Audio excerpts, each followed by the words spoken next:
One of the main topics of conversation on my channel this year, and it was unintentional, honestly, it was just based off a few videos I did, and I made a note that my reading taste has significantly changed in the last 3 to 4 years. When I went back and looked at my Goodreads, I deleted so many books that I no longer had any interest in reading when I did my Goodreads TBR clean out. I looked at my shelves to do my physical TBR and saw so many books that did not reflect my current reading taste.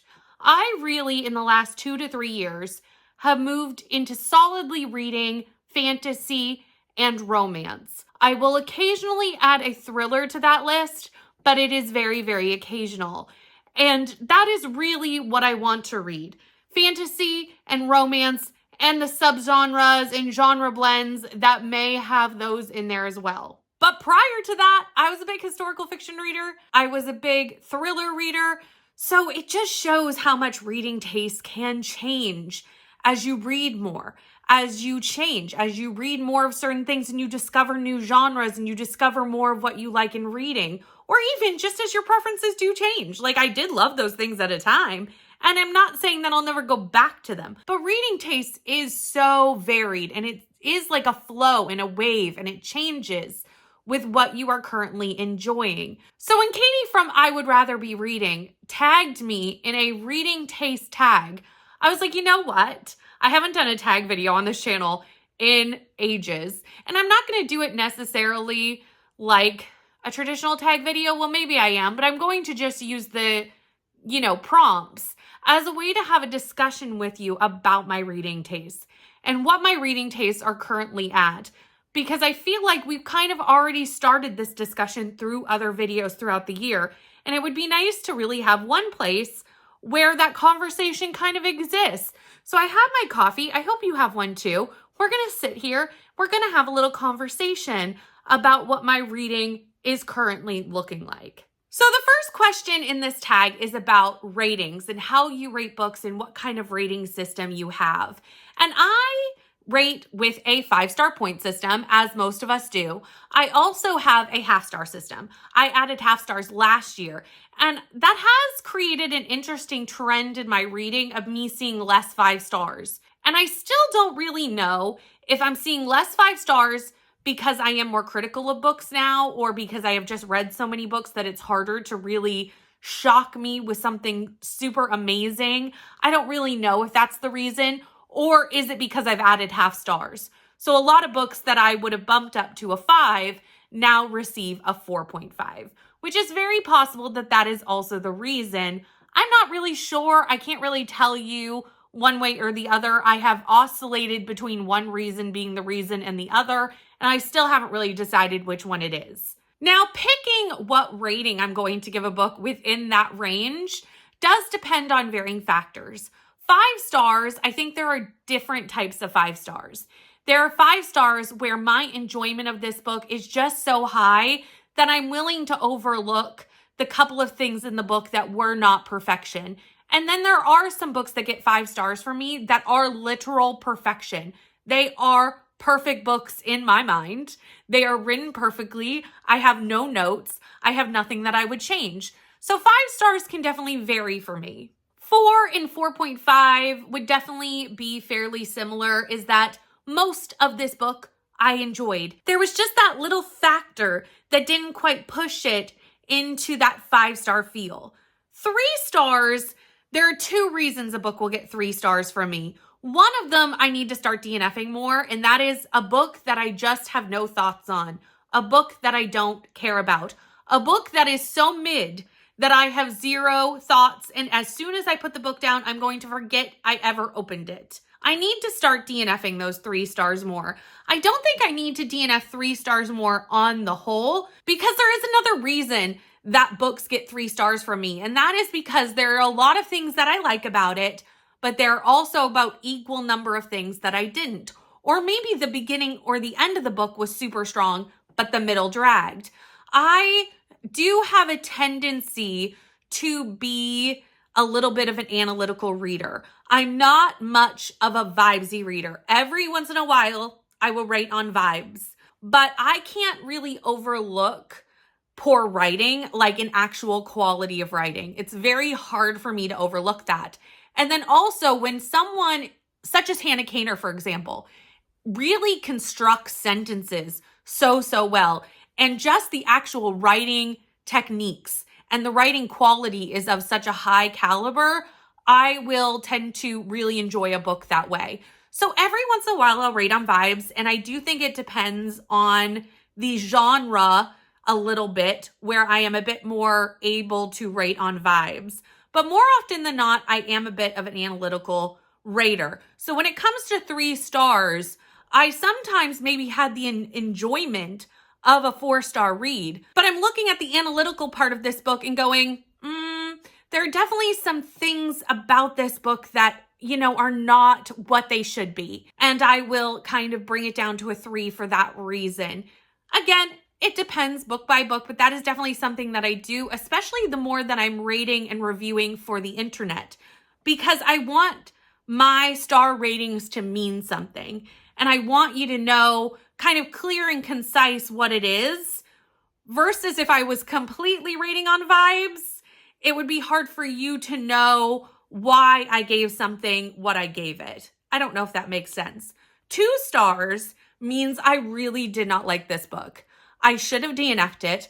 I really had a horrible time, and I'm going to never think about that book again and never open it again, and it needs to be out of my life. 1 stars, which I give away very rarely, because most of the time I would DNF a 1-star read, but any book that has something that I would actually consider harmful in the book. Sensationalized violence towards women is one that I have recently given a 1-star book out for. Anything that I actually consider problematic with a book will get a 1 star. If I just disliked it and it wasn't my cup of tea and I just really didn't like the book and had no enjoyment, 2 stars. But if I deem something in it to be very problematic, which doesn't happen often, because again, I would typically DNF, or why would I pick up a book that I know had problematic content in it? Like, I don't. It's only if I didn't realize it was in there. But that's when the 1-star rating comes out. So I've only given 1 last year and 1 this year so far. It's not something that I do very often. Because again, DNFing is a thing. And this year I'm really trying to get better at DNFing, and I have. I have DNF'd more books this year than I have ever DNF'd in the past. And I do think there's even room for growth within DNFs. I'm not perfect at it. I'm not excellent at DNFing. I'm just getting to it and getting more comfortable with it, and getting more comfortable with when I DNF. I can DNF at any point in a book. Just because I've pushed through and now at 80%, there's something in here that I'm really not enjoying. Why am I pushing through to finish just because I feel like I should? That's unnecessary. At the beginning of the year, I decided not to have a reading goal, to not have a select number of books that I was trying to read. And I think that has helped me as well, because I don't really have any reason to finish a book. If I'm not enjoying it, bye-bye. See you later. Maybe I'll come back to you another time. Maybe it's a soft DNF. That's very rare. I'm kind of a never mind, I'm not interested, but that is always a possibility as well. Looking back though on the really interesting discussion of why reading tastes change and how much my reading taste has changed since I started reading, one of the questions in this tag is, what book got you back into reading? And honestly, it's a book that I would never pick up now when I actually DNF the series, because it isn't in my reading taste anymore. And that is Deja Dead by Kathy Reichs. This is a book that is what the show Bones is based off of. And because I loved the show Bones so much, when I was trying to get back into reading, I read a lot as a teenager and a young child, but got out of it in adulthood. I think a lot of us can relate to that. I went to the library and I was so overwhelmed by the amount of books there, and I didn't even know where to start, what to grab, what to do. I had no idea what I was doing.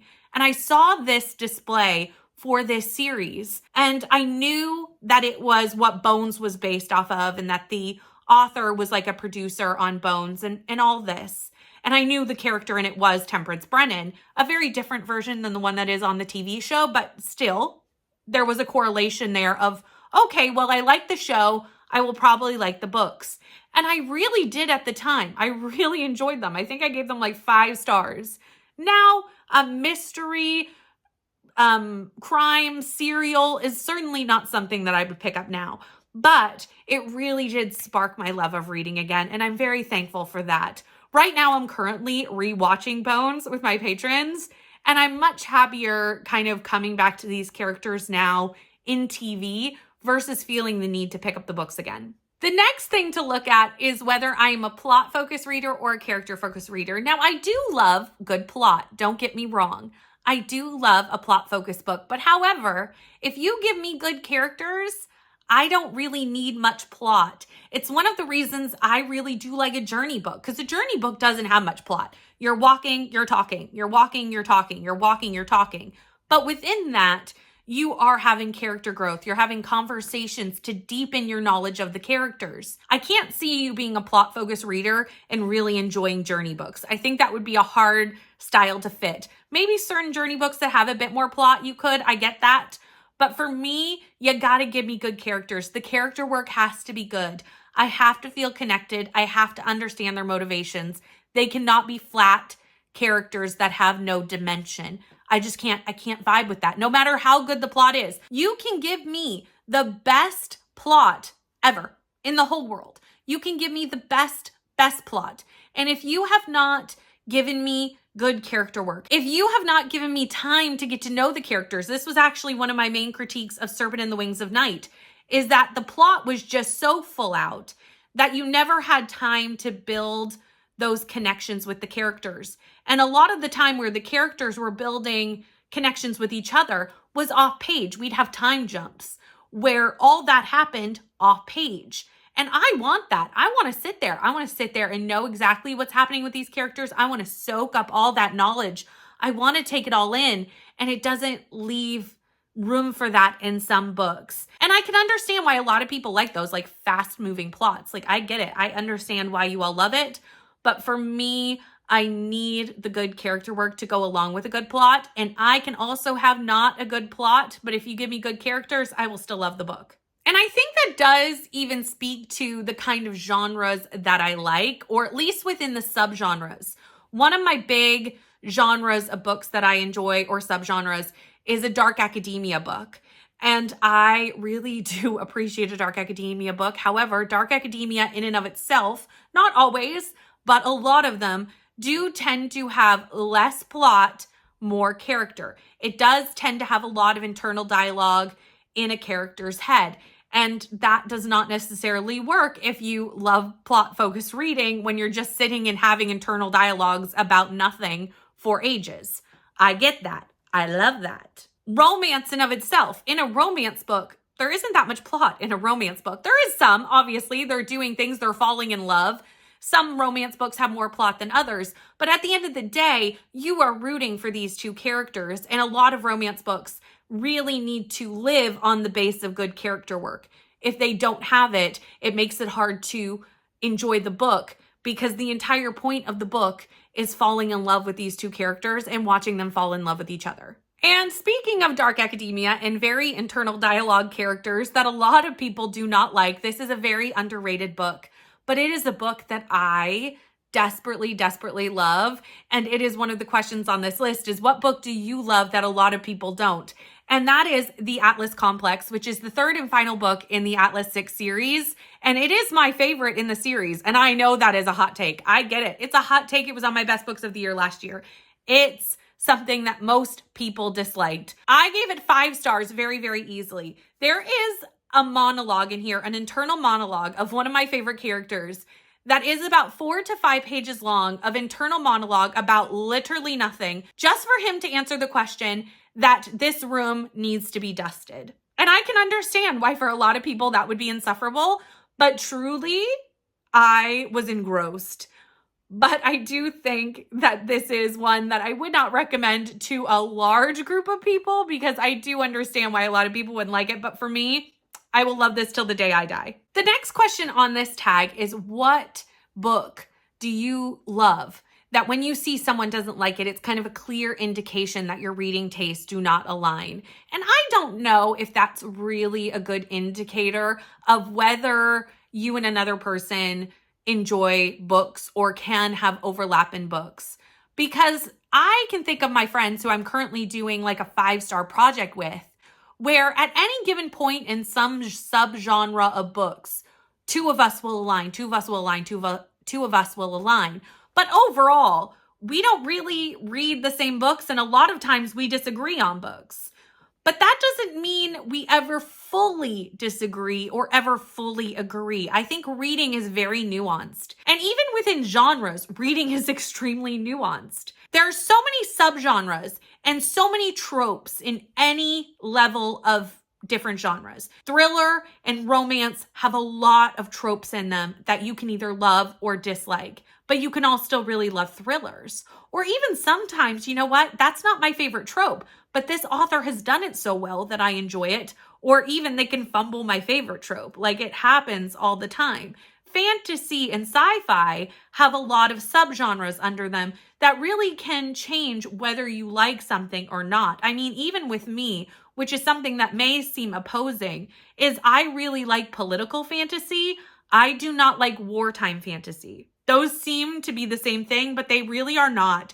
There are some subtle differences between the two that make me enjoy one and not the other. But there is some overlap in that. So even someone might really enjoy a certain book that I also really love, but because they actually lean towards the wartime fantasy of the subgenre, they might like that more. So I don't know if there's like one book that I'm like, okay, that just means we'll never agree on books. We don't have the same reading taste. I don't know if that exists. I don't know. I don't think there's a way to know that just from like one book specifically. By the way, I am slightly talking about the questions, but there are definitely some that I haven't mentioned in this video. So I will leave the link to like all the questions down below, because some of them I'm naturally getting to within the conversation of other things.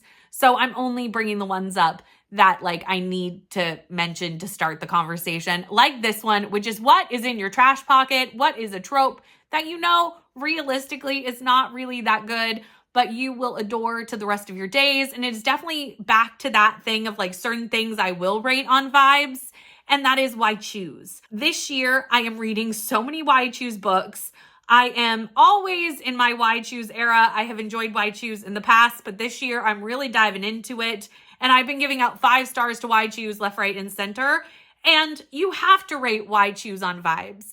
Like, you just have to. That's what you're there for, is for the vibes. Nobody's there for epic literature. That's not what the author is trying to do. That's not what we're there for. There's no reason to like analytically rate Why Choose. Like, that's just not what it's for. But if I see Why Choose in the synopsis, in the tropes, anywhere associated with a book, I'm down to try it. I am really enjoying Why Choose at the moment. Alternatively, if I hear about accidental pregnancy, I'm out. I don't want it. I want nothing to do with it. It is just not a trope that works for me for many a reason. I just don't like it. That's really the main reason. I don't like that it somehow makes it feel like they only got together because of a child. That also bothers me with the optics of that. I do understand that a lot of people do enjoy that trope, but for me, if it's in a book, I instantly am like, no, I don't want this. And this is very obvious with Out on a Limb, because I went in knowing what it was, because I was going to be reading Out of the Woods. And I thought maybe because it happens really early in the book, like it's in the synopsis, you find out in like chapter 2 that there's been like an accidental pregnancy. Like, it's very early in the book. It's not like in the 3rd act where you're like, oh no, now it's like stumbled upon me. You know, full out. And I was like, maybe I will be able to enjoy it in this instance. And I could not. I could not enjoy it in this instance. And this is a very well-loved book. So I just know that like it's a trope that no matter how it's written, no matter how well it's written, because it was written very, very well, it's just not going to work for me. I'm not going to enjoy it. So just walk away. Walk away from the accidental pregnancy and leave it for those that really do enjoy it. The next question on this is asking about how I feel about books being currently published. And I have talked about this in multiple videos recently, so I won't belabor the point. But truly, 2025 releases are a blessing to us all. We are so blessed with books coming out this year that my wallet just cannot handle it. Like, it is too much. It is too much joy coming out of publishing this year. I think there's a couple reasons for that. The series and the romantasy series, but even outside romantasy, romance series, we've seen a lot of big series start in the last 1 to 2 years. So sequels are coming out for all of those. The first one that comes to mind is Faithbreaker. By the time you see this video, my review of Faithbreaker will be out, which is the last book in the Fallen God series. We also have the next book in Quicksilver coming out this year. I'm sure there are others, but my brain is going blank. There are a lot of sequels coming down the pipeline for books that were extremely, extremely popular and books that I loved. Outside of that, this is the year that a lot of authors, who I consider auto-buy authors to be honest, are all releasing books. And these are not authors that release every single year. There are authors that go many, many years between releases, some that do release every year, but it's not a guarantee. R.F. Kuang has a new book this year coming out, and I am even most excited about it because it is a dark academia book. R.F. Kuang does move and change through genres more than any author I know, and does it the most successfully in my opinion. I still have yet to read The Poppy War because, again, I don't really like wartime fantasy, so that was not where I started with R.F. Kuang. I started with Babel because I like dark academia, and that is one of my favorite dark academias of all time. So obviously, knowing she's going to have a dark academia book coming out this year is very, very, very, very exciting to me. Frederick Bachman, another author who does not release every year, I think hasn't had a release since 2023, has a book coming out in May. So we have a lot of that happening this year as well. So we've got wonderful sequels coming out. We have auto-buy authors and people who don't necessarily write a book a year having books come out. And then on the opposite side of it, which I do want to talk about, is we have some authors who are over-publishing, which I do think is hindering the quality of their books. This is mostly happening in romance right now, and I don't know why it's happening. I first noticed it with Tessa Bailey. Tessa Bailey, for the last 2 years, has released 3 books a year. 3 books in a calendar year. I know romance is less words in a book than maybe a fantasy book, but even thriller authors who write very small books, really, thrillers are not long typically, don't release multiple books a year. Not often. There are some that do, but it is very, very rare. And I don't understand why Tessa Bailey is putting out that many books. Her last few books for me have not hit, or maybe 1 out of the 3 has hit. Last year I did like Fangirl Down. The rest were misses for me. And I'm thinking that trying to write so fast is hindering the quality of the books. And now I'm looking at another romance author who just announced another book this year, has already had one coming out, already announced one for the fall, and now has a summer release. And that is Ali Hazelwood, who is an author I adore. So don't get me wrong, I'm not sitting here as someone who doesn't like an Ali Hazelwood and is complaining. I adore Ali Hazelwood's. I have read every single book she has ever released, and I shall continue to do that. But Deep End was not nearly the quality that I was expecting it to be. And I'm concerned that that is going to continue to be the case with Mate.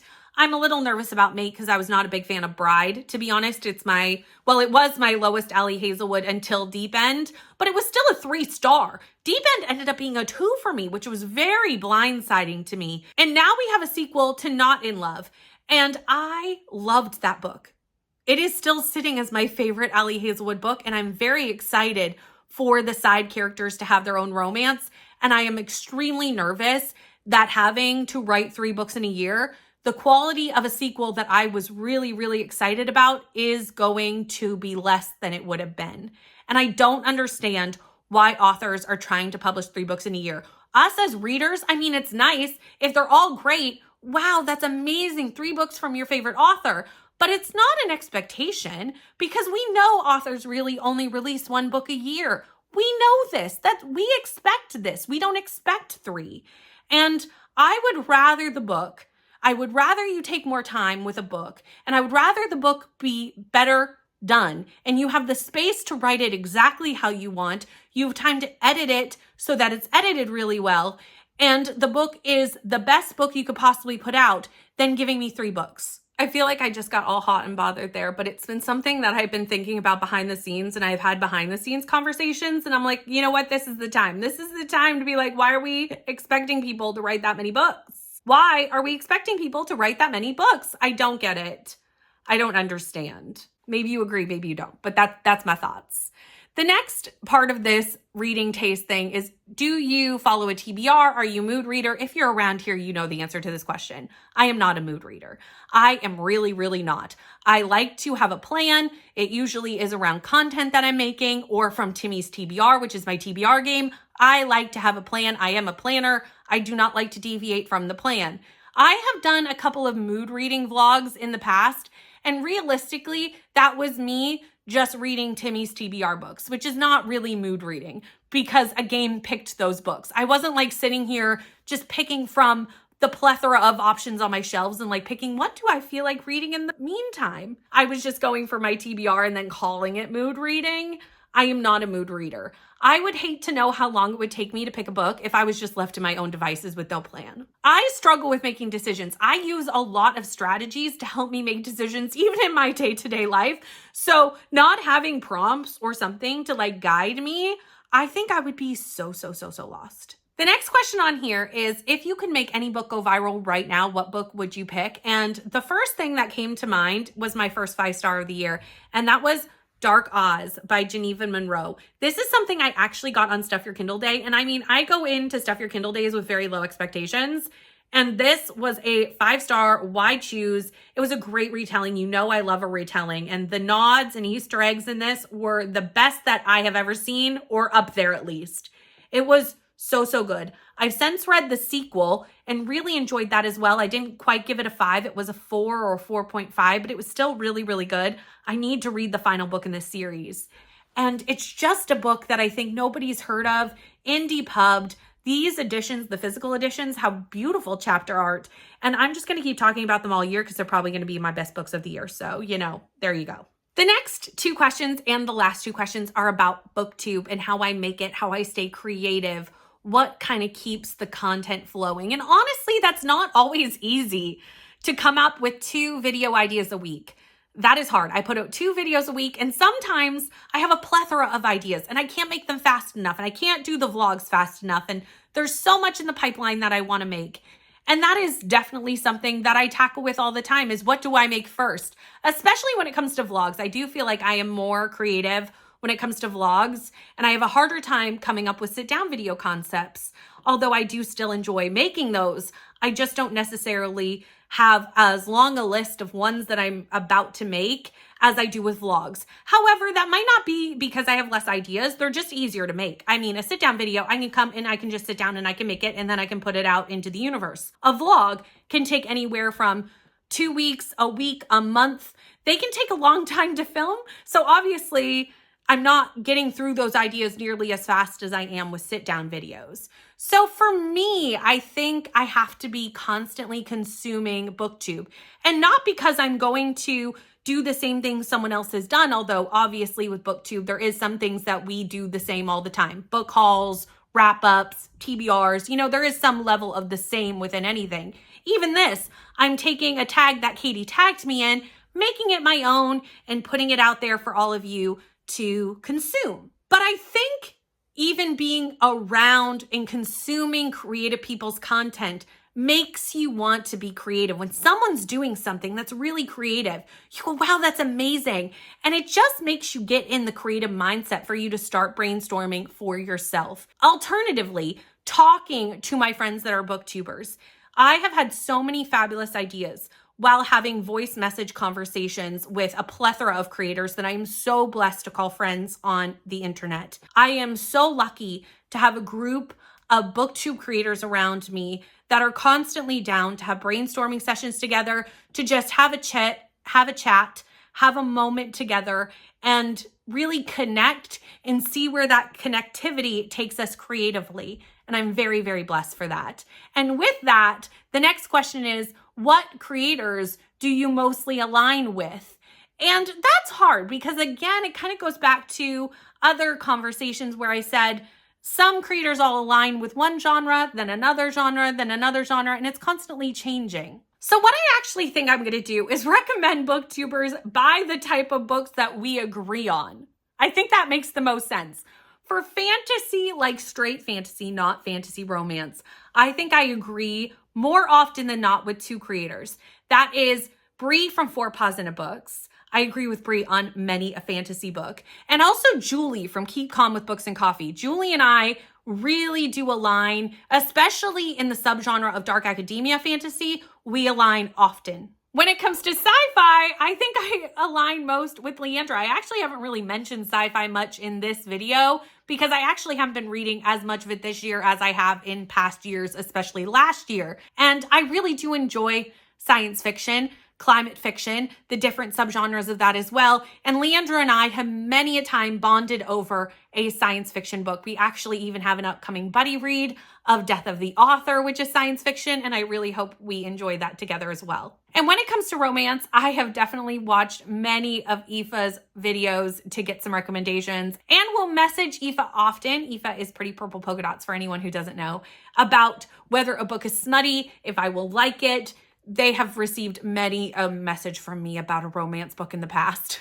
But with that, I think we have covered my reading taste, how I rate books, what I'm picking up, why I'm picking it up, and all the things. I hope this was a good discussion for you, using these questions from this tag to kind of guide it. I know we didn't discuss each one as question, answer. We kind of just let the conversation flow. And I hope you kind of liked that vibe of just using it to help us have a conversation together, like we were sitting down having a cup of coffee and just having a chat like I would with many people on sprints or behind the scenes in conversations as well. If you've made it all the way to the end of this video but have nothing to say down in the comments but want to let me know that you were here and give me the comments to help the channel, which is much appreciated, leave me the open book emoji to stand for reading your books, because I hope you're having a good time reading your books and that all your books are falling into your reading taste as well, because that's what we want. We want all the books. We want all the books that we read to be books that we love. I know that will never always happen, but don't we just wish that, if we could have a wish? Thank you so much for watching. Please like, comment, and subscribe, and I'll see you in the next one. Bye.